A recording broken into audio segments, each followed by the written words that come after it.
Informational Bible study is probably the most commonly used type of Bible study in churches for group study.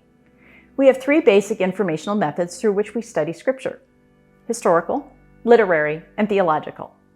Now in this session, we're going to look at reading Scripture through the lens of history. Now the historical approach begins with the recognition that the Bible is an ancient text, written by people who lived in times and places that are very different from our own. Now, in order to understand the plain meaning of the text, we must know something about these people, places, and times. What was the original situation and intention of the author? What was the historical and social world that this text was written into? Once we can determine some of that, we are, through analogy, able to understand how the text now addresses us in our own times. What are the parallel situations or issues that are at play? Now, for instance, one of the ways to approach this is, let's look at the opening of the prophet Amos, saying, "In the days of King Uzziah of Judah and the days of King Jeroboam of Israel." Well, just that information and setting tells us something about the situation to which the prophet is speaking. Because we know that this is after the kingdom has divided in two. We know King Uzziah lived around 750 BC, and that helps us determine what is going on during this time period.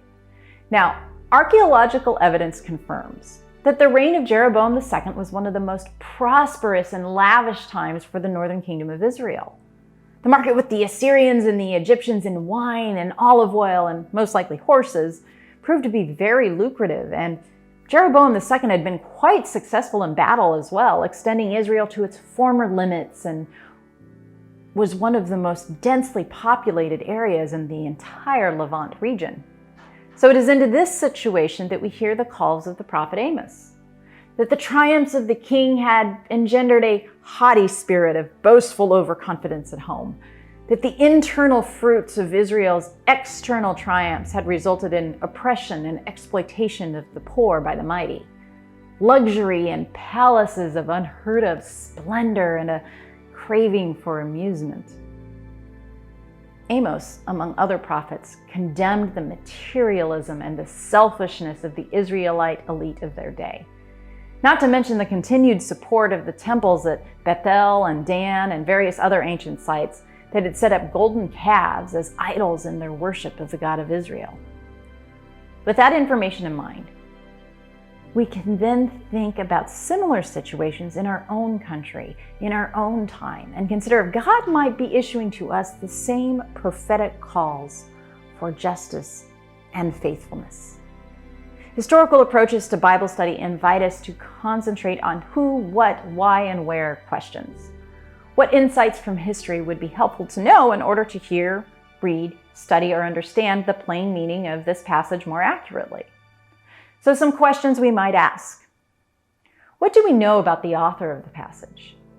Do we know to or for whom this passage was written? Who was the audience? Why was this text written, or what situation is being addressed? When was this text written? And what do we know about that period of time in history? Where was this text written? And what do we know about that part of the ancient world? What implied political and social realities were at play that could shed light on this text? How is this text similar to other ancient stories or texts that might shed light on its meaning? What things do we know about the ancient world that might help us to read and understand this text? Now, the reality is, most of us do not study the Bible with a room full of historical, political, and social experts. So, how do you study the Bible historically? Well, here are a few suggestions.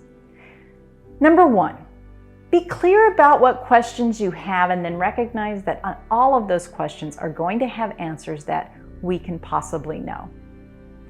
Number two, folks with training, such as pastors, teachers, and professors, can often be helpful. But let's face it, even scholars aren't right all the time. We learn new things just like you do that can cause us to change our minds about things we thought we knew. And scholars are often known to disagree. The more we discover, however, the less we are certain about what we know. And reality is our own biases have some effect on how we think and what we think we know. And while this may seem confusing, this often deepens the meaning of a text in ways that are beyond our imagining. So yeah, ask folks with training to join the conversation. Number 3, if you don't have that readily available, find some good resources. Perhaps start with a good study Bible.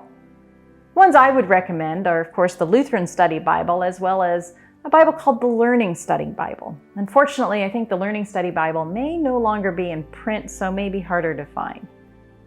Number 4, ask your pastors for commentaries. Trust me, we have a wide variety of commentaries available on any given text or topic in our offices, and we are happy to share them with our parishioners. Number 5, use the internet. Don't know who King Uzziah was? Google him. Now just be careful. Do some fact checking. There's a lot of stuff out there on the internet, and believe it or not all of it's true or reliable information. So read more than one article to see if there's different information out there or what some of the differing interpretations or views might be. Now at the end of this session, you'll be given some example Bible studies to go through that focuses on the historical method of study. I encourage you to do this together in your small group, but you can also do it on your own. These passages will also be utilized as study material for the other methods of informational study as well.